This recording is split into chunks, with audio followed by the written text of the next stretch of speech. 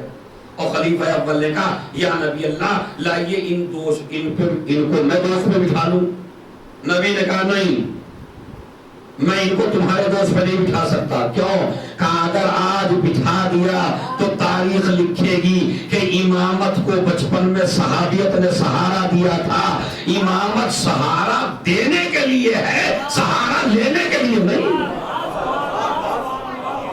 امامت سہارا دینے کے لیے ہے, امامت سہارا لینے کے لیے نہیں ہے. آئیے اب اس کے بعد میں آپ کو سناتا ہوں. اس کے بعد کہنے لگے نعم المرکب, سواری کتنی اچھی ہے. میں ایک مرتبہ جیسے نبی نے سواری کتنی اچھی ہے, فوراً نبی بولے نعم الراکب. یہ دیکھو سوار کتنے اچھے ہیں. صحابی کو سواری نظر اچھی آئی, رسول کو سوار اچھے نظر آئے. اس کا مطلب ہے رسول کی تعریف کرنا صحابہ کی سنت ہے, اہل بیت کی تعریف کرنا رسالت کی سنت ہے. ایک صلوات بھیج دیں.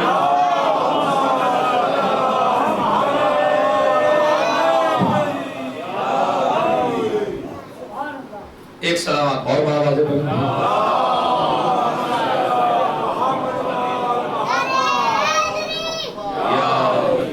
ماشاءاللہ. تو کتنی دلیلیں ہو گئی ہیں گنتے رہیے. 3, زیادہ نہیں دوں گا, زیادہ زحمت بھی نہیں دوں گا. 3 دلیلیں. الحسن والحسین سید شباب علی جنہ. جب یہ حدیث پیغمبر نے فرمائی تو ایک بڑھیا نبی کی خدمت میں آئی اور آگے کہنے لگی میں نماز پڑھتی ہوں, میں روزہ رکھتی ہوں, میں تمہاری زیارت کرتی ہوں, میں دین پہ عمل کرتی ہوں, میں حسن و حسین سے محبت کرتی ہوں, لیکن میں بوڑھی ہو گئی. اور آپ نے حدیث میں کہا حسن و حسین جنت کے نہیں, کس کے سردار؟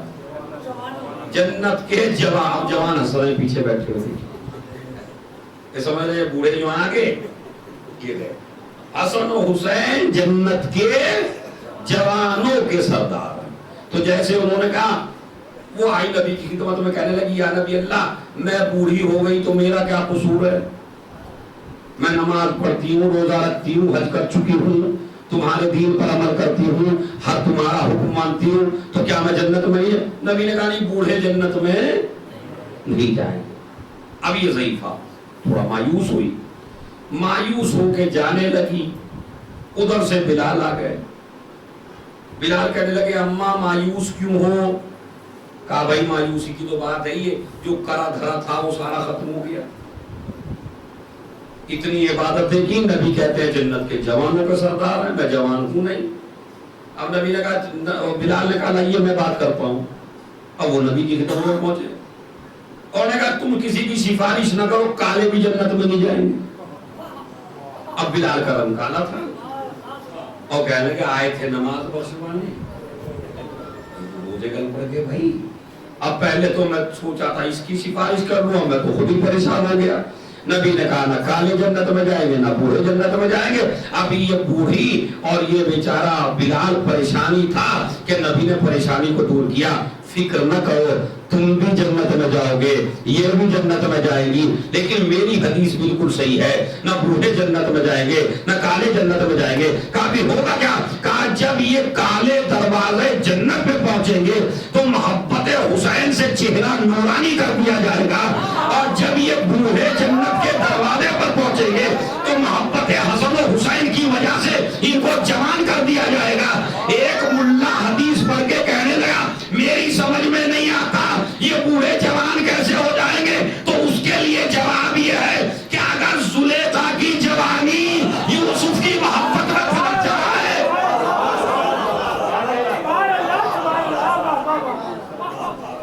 ایک صلوات بھیج دیں.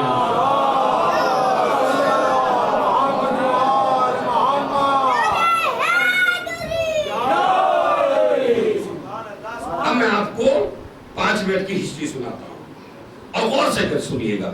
کیونکہ امام حسن کا سبجیکٹ ہے، امام حسن کا موضوع ہے۔ 4 دلیلیں میں نے آپ کو ایسی دیں کہ جس سے یہ پتہ چلتا ہے دونوں امامت میں برابر ہیں۔ کیا بتا سکتے ہیں امام حسن کا مدت امامت کتنا؟ امام حسن نے کتنے سال امامت کی ہے؟ 40 ہجری میں امام علی کی شہادت ہوئی، سن 50 ہجری میں امام حسن کی شہادت ہوئی، 3 ہجری میں امام حسن پیدا ہوئے، 50 ہجری میں شہید ہوئے۔ کتنی عمر ہوئی ٹوٹل؟ 47 سال۔ تو امام کی عمر کتنی تھی؟ 47 سال۔ سن 40 ہجری میں امام بنے، سن 50 ہجری تک رہے۔ کتنا پیریڈ ہو گیا؟ نہیں بولیں گے جب پڑھوں گے 10 سال۔ سن 50 ہجری سے سن 61 ہجری تک، 61 میں تو شہید ہو گئے نا امام، تو سن 60 ہجری تک کس کا دور رہا؟ امام حسین کا۔ وہ کتنے سال ہے؟ ارے بس نہیں، 11 تو ہوئی نہیں بھائی، 61 ہجری 10 میں تو امام شہید ہو گئے نا۔ اب میں آپ سے پوچھا، میں نے آپ کو حساب لگوا دیا، سن 40 ہجری سے سن 50 ہجری تک امام حسن کا دور، سن 50 ہجری سے سن 60 ہجری تک امام حسین کا دور۔ 10 سال اللہ نے حسن کو دیے۔ ارے بہت بڑا جملہ ہے، اگر آپ سنو۔ اللہ نے امامت کے پیریڈ میں بھی دونوں اماموں کو برابر رکھا۔ حسن کو بھی 10 سال دیے، حسین کو بھی 10 سال دیے۔ اب میں آپ کو یہ جو ہمارا جوان آج کل تھوڑا سا بہک جاتا ہے، یہ کہتا نہیں کام تو امام حسین نے کیا ہے، امام حسین۔ مجھے آپ یہ سوچ کے بتائیے، کیا 51 ہجری میں امام حسین نہیں تھے؟ تھے 52 ہجری میں، 53 ہجری میں۔ تو جو واقعہ 61 ہجری میں ہوا وہ 51 ہجری میں کیوں نہیں ہوا؟ وہ 52 ہجری میں کیوں نہیں ہوا؟ وہ 53 ہجری میں کیوں نہیں ہوا؟ یہ 10 سال تک امام حسین کا خاموش رہنا اس بات کی دلیل ہے کہ میں اپنی بھائی کی صلح میں شریک ہوں۔ ارے بہت بڑا جملہ ہے، اگر آپ پہچان لیں خدا کی قسم۔ ورنہ واقع کربلا کو 51 ہجری میں ہونا چاہیے۔ یہ 10 سال تک امام حسین کی خاموشی۔ دیکھیے اگر سن 51 ہجری میں امام حسین تلوار اٹھا لیتے اور واقع کربلا رونما ہو جاتا تو دنیا اعتراض کرتی، بھائی بڑے بھائی کے احترام میں چپ تھے، بڑا بھائی اپنی ضد چلاتا تھا، بڑا بھائی اپنی رائے پہ عمل کرتا تھا، بڑے بھائی نے کچھ سوچا نہیں تھا، لہذا امام حسین سمجھدار زیادہ تھے، امام حسین شجاع زیادہ تھے، لہذا جیسے ہی امام حسن گئے فوراً تلوار نکال لی تو زمانہ یہ کہتا۔ لیکن 10 سال خاموش رہ کر بتا دیا میرے بھائی کا فیصلہ بالکل ٹھیک ہے، اگر میں حسن کے زمانے میں ہوتا تو میں بھی صلح کرتا، حسن میرے زمانے میں ہوتے تو وہ بھی کربلا میں آتے۔ ارے نہیں جوانوں، اب ذرا اور تشریح میں کرتا ہوں۔ امام حسین نے سن 61 ہجری میں تلوار اٹھائی، سن 51 ہجری میں تلوار نہیں اٹھائی۔ کیوں؟ تاکہ پتہ چل جائے میں اپنے بھائی کے ساتھ صلح میں شریک ہوں، ناراض نہیں ہوں۔ چپ بھی اس لیے نہیں ہوں کہ بڑا بھائی ہے، چپ اس لیے ہوں کہ امامت ہے اس کی، اور اس کی امامت کا فیصلہ امامت کے لحاظ سے ہے۔ اگر میں ان کے جگہ ہوتا تو میں بھی صلح کرتا، اور حسن میری جگہ ہوتے تو بھی جنگ کرتے، اس میں کوئی فرق نہیں ہے۔ اب آئیے، حسین تو 10 سال خاموش رہ کر بتا گئے کہ میں حسن کے ساتھ ہوں، تو اب حسن کو بھی تو بتانا چاہیے کہ میں کربلا میں حسین کے ساتھ ہوں۔ اسی لیے 2 سال کے بچے قاسم کے بازو پر تعویذ باندھ کے بتا دیا تھا۔ یہ قاسم کے بازو پہ تعویذ نہیں ہے، یہ حسن کی شرکت ہے کہ حسن اپنے بھائی کے ساتھ چل۔ دوسرا مسئلہ میں آپ سے بتانا چاہتا ہوں، امام حسن نے کوئی گر کے تھوڑی فیصلہ کیا ہے، امامت اپنے قدموں میں گراتی ہے، گرتی نہیں ہے۔ میں آپ کو 2-3 باتیں بتاتا ہوں، آپ ذرا سمجھدار ہیں، بتائیے گر کے فیصلہ ہے کیا؟ پہلی بات تو بتائیے، صلح کا کاغذ امام حسن نے بھیجا یا امیر شام نے؟ امیر شام نے، تو اس کا مطلب ہے صلح کی ضرورت اسے ہے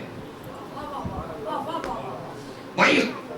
اچھا، اس نے سادہ کاغذ بھیجا اور کہا جو اپنی شرط لگانا چاہو لگا لو۔ ارے آپ نے توجہ نہیں دلائی۔ معاویہ کہتا ہے اپنی شرطیں لکھ دو، تو امامت نہیں دبی، حکومت دبی۔ ایک مرتبہ حسن نے شرطیں لگانا شروع کی، ہم تمہیں امیر المومنین نہیں کہیں گے۔ کہا منظور۔ تم ہمارے باپ کو گالیاں نہیں دو گے۔ کہا منظور۔ تم ہمارے شیعوں کو پریشان نہیں کرو گے۔ کہا منظور۔ تم اپنے بعد اپنا خلیفہ کسی کو نہیں بناؤ گے۔ تو مجھے بتائیے یہ شرطیں دبنے والے کی ہیں؟ آپ نے شرطیں سنی؟ نہ ہم تجھے امیر المومنین کہیں گے، نہ تجھے اپنے بعد خلیفہ بنانے کا حق ہے، نہ تو شیعوں کو پریشان کر سکتا ہے، نہ تو علی کو ممبر سے گالیاں دلوا سکتا ہے، اور 5ویں شرط، تو سنت پر اور کتاب پر عمل کرے گا۔ اس کا مطلب ہے امامت نہیں دبی، حکومت دبی ہے۔ اب میں بتاؤں امام حسین کیوں خاموش رہے؟ ساری شرطیں امیر شام نے امام حسن کے سامنے پامال کر دی۔ اگر امام حسین 51 ہجری میں اٹھ جاتے تو معاویہ کہتا کہ تم نے اپنے بھائی کی صلح توڑ دی، لیکن جب آخری شرط بچی کہ تم اپنے بعد کسی کو خلیفہ نہیں بناؤ گے، جب امیر شام نے یزید جیسے کو خلیفہ بنا دیا تو امام حسین تلوار لے کے سامنے آ گئے تاکہ دنیا کو بتا دیں شرطیں تم نے توڑی ہیں، ہم نے نہیں توڑی۔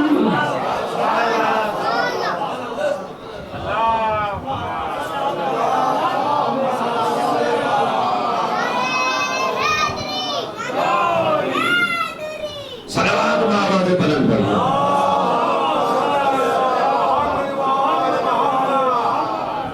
شرطیں ہم نے نہیں توڑی، شرطیں تم نے توڑی ہیں۔ یہ وجہ تھی کہ امام حسین علیہ السلام انتظار کرتے رہے کہ دیکھتا ہوں یہ شرائط کو کہاں تک پامال کرتا ہے۔ جب ساری شرطیں پامال ہو گئی تو امام حسین کھڑے ہو گئے اور مقابلہ کیا۔ اس کے بعد میں آپ کو بتانا چاہتا ہوں، اور وہ یہ ہے امام حسن علیہ السلام کو اللہ نے علم بھی برابر کر دیا۔ جتنا علم رسول کے پاس ہے، جتنا علم علی کے پاس ہے، جتنا علم حسین کے پاس ہے، اتنی ہی نالج امام حسن کے پاس ہے۔ ابھی میں بتاؤں، امیر شام نے ایک دن کہا کہ تمہارے نانا پیڑ کو دیکھ کے بتا دیا کرتے تھے اس پر پھل کتنا ہے، تو کیا اے حسن تمہیں بھی اتنی نالج ہے؟ ایک مرتبہ امام حسن نے کہا جو ان کے سینے میں تھا وہی میرے سینے میں ہے۔ کہا تم بھی بتا سکتے ہو؟ کہا بالکل بتا سکتا ہوں۔ کہا بتاؤ اس کھجور کے پیڑ پر کتنے کھجور ہیں؟ امام نے فرمایا 4000۔ گن کے دیکھو، مزدور لگائے گئے۔ اب جو 4000 کے معاملہ قریب پہنچا، ایک کھجور مزدور نے جیب میں رکھ لی امام حسن کو جھٹلانے کے لیے، اور کہنے لگے ایک کھجور کم ہے 4000 میں۔ امام حسن نے کہا یا تو کھجور جیب سے نکال دو ورنہ کھجور خود کہے گا کہ میں یہاں ہوں، ورنہ کھجور خود بخود گویا ہوگا کہ میں۔ یہ امام حسن کا علم تھا، رسول خدا کا بھی یہ علم تھا۔ ابو جہل نے ایک دن پوچھا یا رسول اللہ، آپ اپنے کو رسول کہتے ہیں، آپ اپنے کو نبی کہتے ہیں، آپ کہتے ہیں میرے سینے میں نالج ہے، میرے علم ہے، مجھے بتاؤ آج میں نے کیا کھایا؟ نبی نے کہا بتا دوں مجمع میں کیا کھا کے آیا؟ کہا بتائیے میں نے کیا کھایا؟ کہا تو بھنا ہوا مرغ کھا کے آیا، اور خالی اپنا نہیں کھا کے آیا، آدھا مرغ تیرا تھا آدھا مرغ تیرے بھائی کا تھا، تو نے غصب کر کے وہ بھائی کا حصہ بھی کھایا۔ جب تو نے دیکھا تیرا بھائی آ رہا ہے تو جلدی جلدی کھا گیا تاکہ تیرے بھائی کو نہ مل سکے، تو تو اپنا حصہ بھی کھا کے آیا۔ اپنے بھائی کا حصہ بھی غصب کر کے کھا کے آیا. اب تو میں جملہ کہیں چل سکتا ہوں بھائی، جو بھائی کا غصب کرے وہ نبی کی سیرت پہ نہیں، ابو جہل کی صورت پہ. اب جو ابو جہل ہے وہ بھائی کا غصب کرے گا، اور جو علم اٹھاتا ہو عباس کا، وہ کبھی بھی اپنے بھائی کے ساتھ غداری، اگر غداری کرے گا تو علم نہیں اٹھائے گا، علم اٹھائے گا تو غداری نہیں کرے گا. چلیے امام رسول خدا. اب یہ مسئلہ امام حسن کو سب سے زیادہ چڑ تھی ہندا سے. ہندا جگر خراب، یزید کی دادی، ہر امام کو زیادہ چڑ تھی، اور بنی امیہ کے لوگ اسی عورت کا نام لیا کرتے تھے. ایک دن امیر شام نے بلایا امام حسن کو، اور مسجد نبوی میں آیا مدینے، اور مدینے آ کے کہنے لگا، بس آخری جملہ ہے، مدینے آ کے کہنے لگا کہ میں اتنا مال بانٹ رہا ہوں لوگوں کو، لیکن جب تک مال بانٹتا ہوں تو مجمع میرے پاس رہتا ہے، اور جیسے ہی حسن آ جاتے ہیں مجمع حسن کی طرف چلا جاتا ہے. پتہ نہیں، میں تو مال بانٹ بانٹ کے بھی تھک گیا. جیسے ہی امام حسن آتے ہیں مجمع امام حسن کے پاس پہنچ جاتا ہے. تو ایک مرتبہ کسی چاہنے والے نے کہا، تیری حکومت جسموں پر ہے، اس کی حکومت دلوں پر ہے. حسن کی حکومت دلوں پر ہے. ایک مرتبہ اس نے بلایا دربار اس میں مسجد نبوی میں، اور کہا جس کو بھی کوئی خزانہ چاہیے وہ مجھ سے لے لے. لوگ آتے رہے خزانہ لیتے رہے، لوگ آتے رہے خزانہ لیتے رہے، لوگ آتے رہے خزانہ لیتے رہے. امام حسن کافی لیٹ پہنچے مسجد میں. امیر شام نے دیکھا جو مجمع اس کے پاس بیٹھا تھا امام حسن کے آتے امام حسن کے پاس چلا گیا. مجمع نے فرزند رسول کو گھیر لیا. ایک مرتبہ امیر شام نے کہا، کیا تم اس لیے دیر سے آئے ہو کہ میرا خزانہ ختم ہو جائے گا؟ اور مگر میرا خزانہ ختم ہونے والا نہیں ہے. اپنے غلاموں سے کہا، جتنا صبح سے اب تک بانٹا اتنا خالی حسن کو دو، تاکہ انہیں پتہ چلے کہ میں کتنا بڑا سقی ہوں. اس نے اتنا خزانہ امام حسن کو دیا. جیسے امام حسن کے پاس خزانہ رکھا گیا تو کہتا ہے، جانتے ہو میں اتنا بڑا سقی کیوں ہوں؟ اس لیے کہ میں ہندا کا بیٹا ہوں. اور امام حسن کو جلال آ گیا. اسی وقت اللہ نے ایک مزدور کو بھیجا جس کا کاروبار تھا جوتے بیچنے کا. وہ اپنے ہاتھوں سے جوتے بناتا تھا. وہ امام کی خدمت میں آیا اور آ کے کہا، مولا میں نے منت مانی تھی کہ اگر میرا فلاں کام ہو جائے گا تو امام حسن کو اپنے ہاتھ سے بنا کے جوتے پہناؤں گا. امام حسن نے اپنا پیر پھیلایا، اس نے اس میں جوتا پہنایا. جیسے ہی جوتا پہنایا امام نے کہا، جتنا مال یہ رکھا ہوا ہے آج کے بعد تیری فقیری نسلوں تک ختم کر دوں گا. جا، یہ جو مال امیر شام نے مجھے دیا ہے یہ سارا ہم ایک غلام کو دے رہے ہیں. اور دینے کے بعد کہا، تو نے کہا تھا کہ میں ہندا کا بیٹا ہوں، تو نے حسن کو دیا پورا مال. حسن ایک مزدور کو دے کے کہتا ہے، اب ہماری ثقافت دیکھ، ہم فاطمہ کے بیٹے. ایک سلوات بھیج دیں.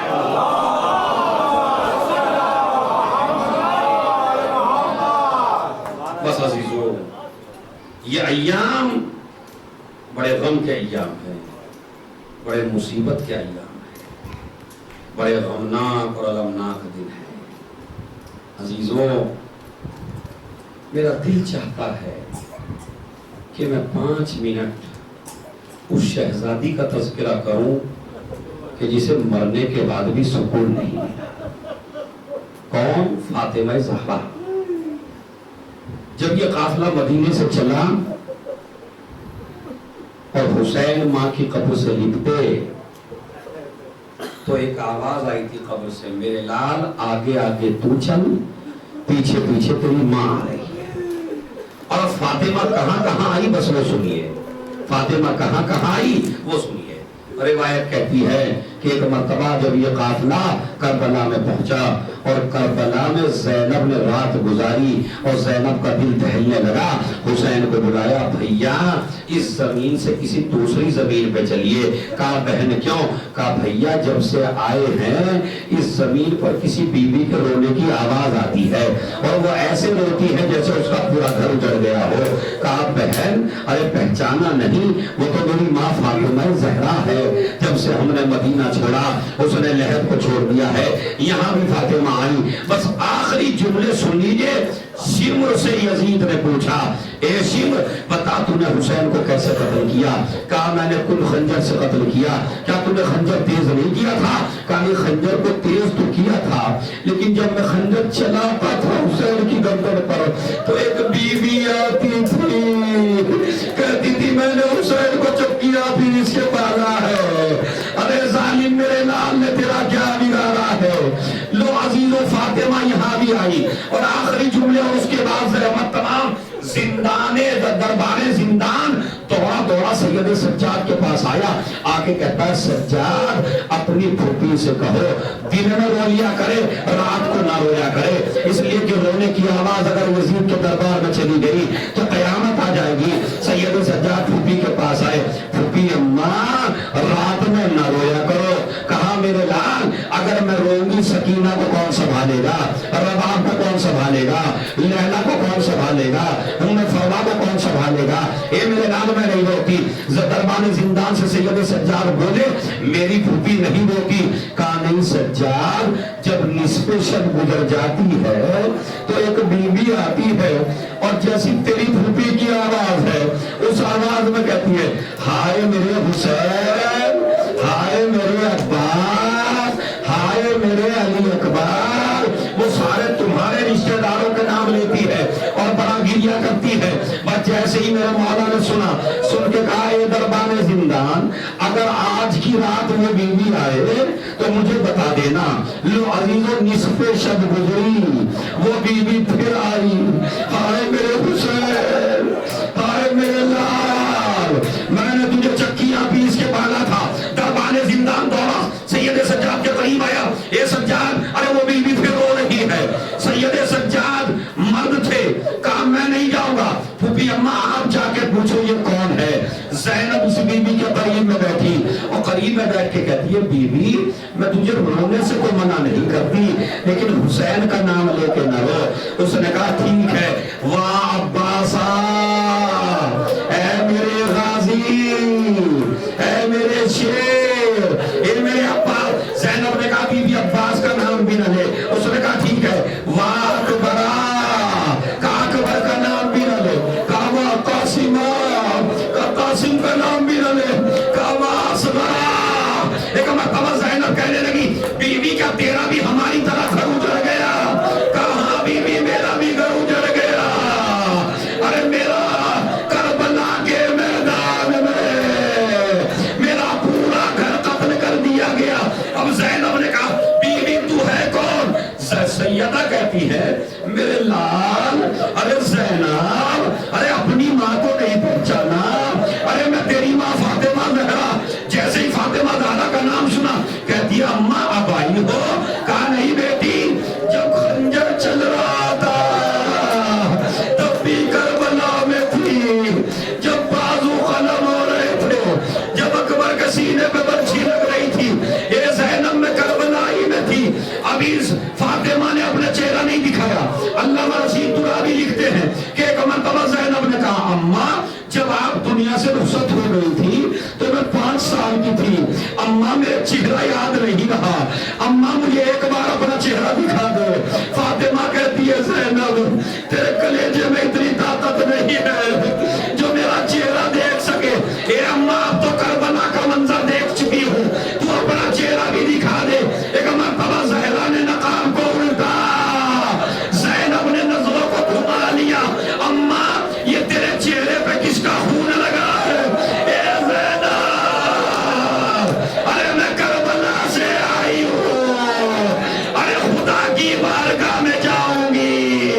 اے پروردگار، ارے میرے بچے مار دیے گئے، ارے میرا لال مار دیا گیا، ارے میرا کو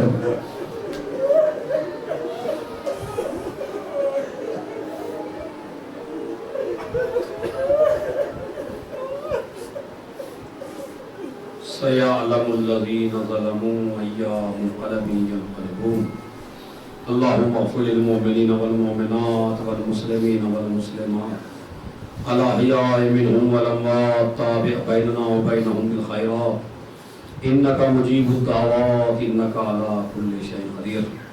ایک مرتبہ سورہ حمد، 3 مرتبہ سورہ قل هو اللہ کی تلاوت فرما کر بانیان مجلس کے مرحومین، جتنے حاضرین ہیں ان کے مرحومین، جتنے ایسے شیعان حیدر کرار ہیں جن کا کوئی سورہ فاتحہ پڑھنے والا نہیں ہے، تمام کے لیے ایک سورہ فاتحہ.